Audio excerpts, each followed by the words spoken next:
If, for some strange reason, you need ideas on how to decrease a video game's sales even before it comes out, well, PC Gamer's got a masterclass for you with a former Concord dev talking about the new game Marathon.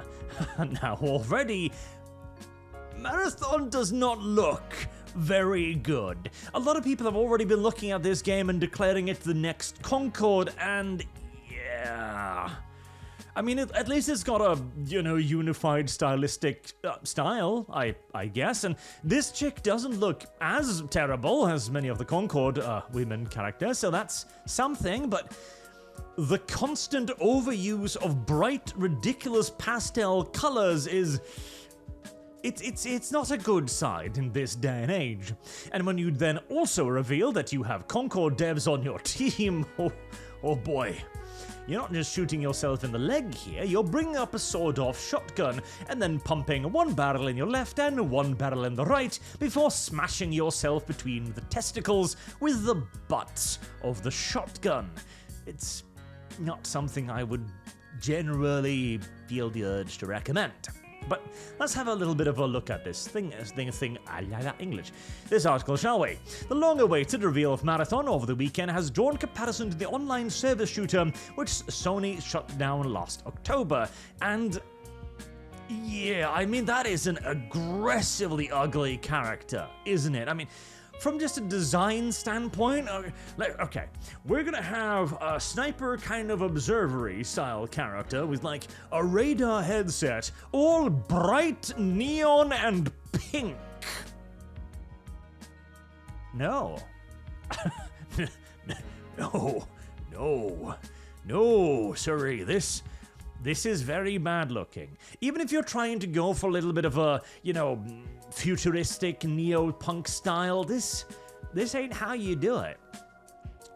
Gameplay of Bungie's extraction shooter Marathon was finally revealed over the weekend, and while there's plenty of excitement, I don't know about that, for it, a non-negligible number of gamers have jumped into the conversation to make unflattering comparisons to Concord.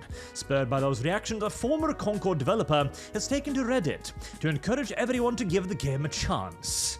Oh yeah, that'll help. And maybe more importantly, to show empathy for the people working on it. No,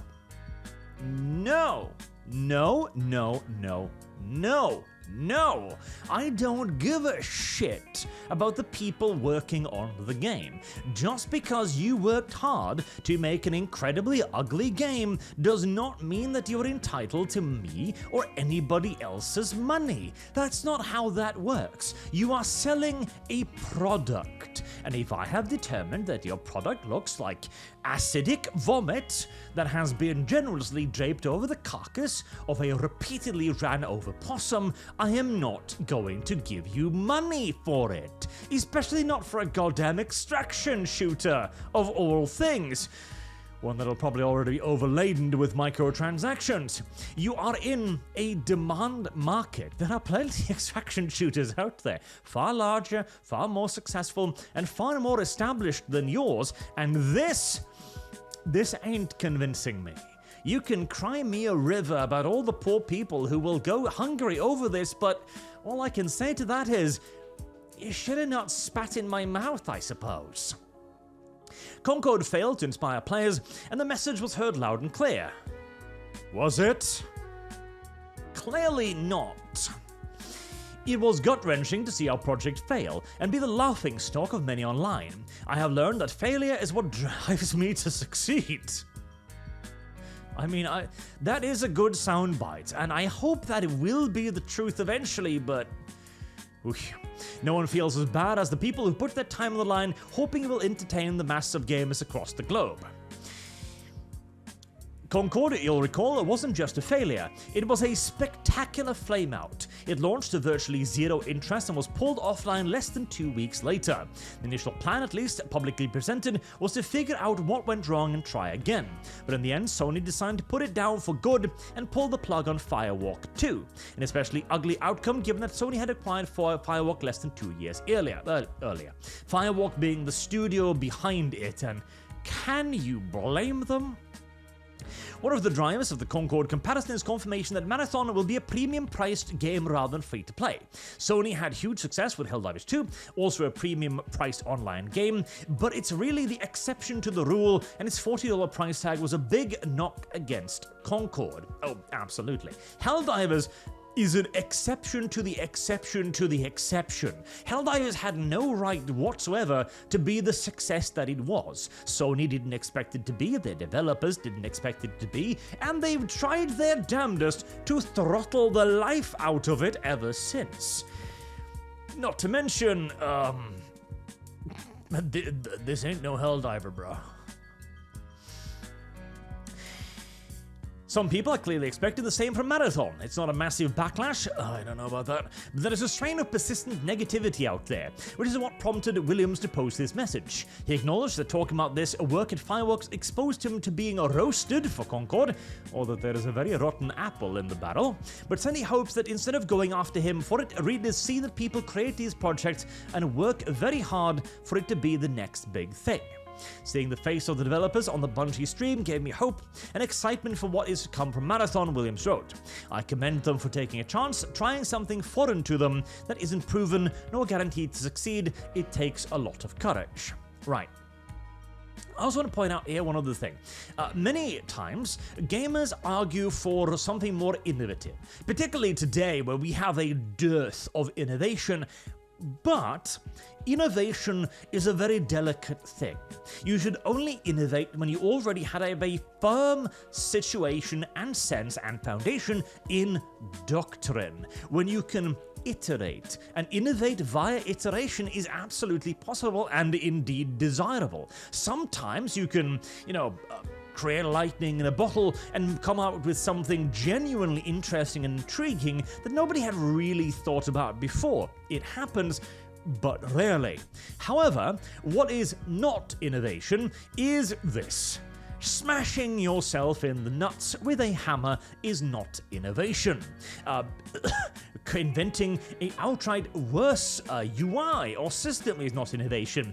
Going for universally unappealing, ugly characters that look, well, like crash test dummies, in essence, maybe that's even the intent, I hope so, because they sure as hell look like crash test dummies, is also not a good idea. Again, this is why China was so shocked when they released Marvel Rivals, and it became an enormous success because they'd barely put any effort into it. They'd copied Overwatch and slapped on some big asses, and then shoved it out the door with minimum marketing, expecting, maybe we'll earn a little bit of money off it, maybe we won't, it's not a big deal.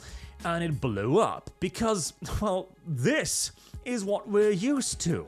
Yeah, no, slap a cute ass on a girl and we'll be overjoyed because we haven't seen a lot of those recently.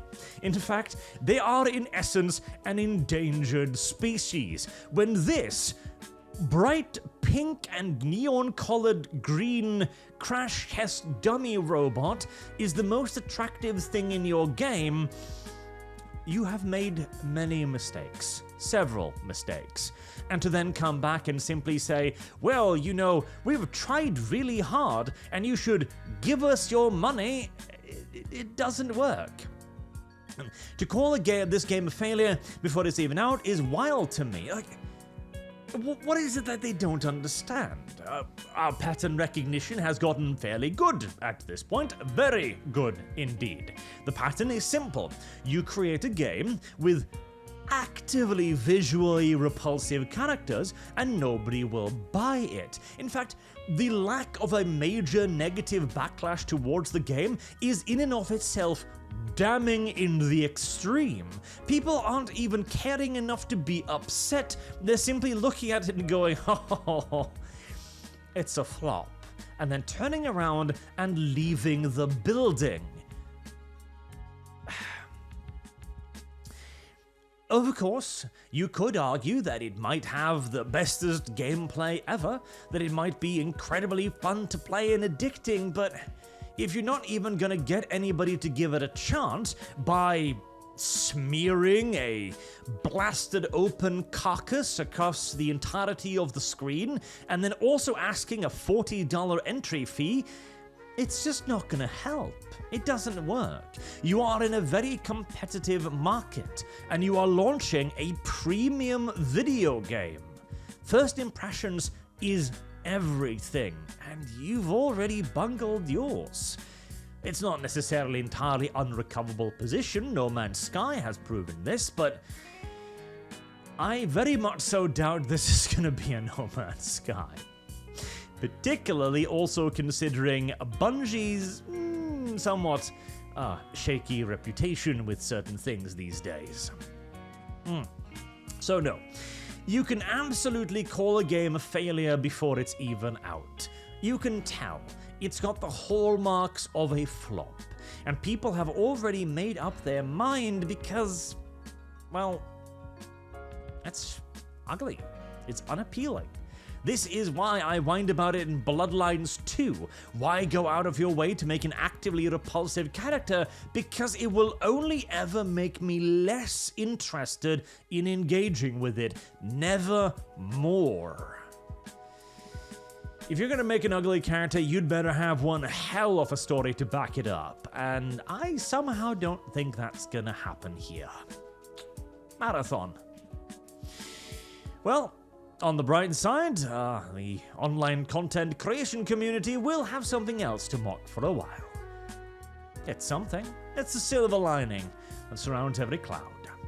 Until next time, I have been Arch. Thank you all very much for watching, and I do hope to see you all again soon. Till then, have a good day.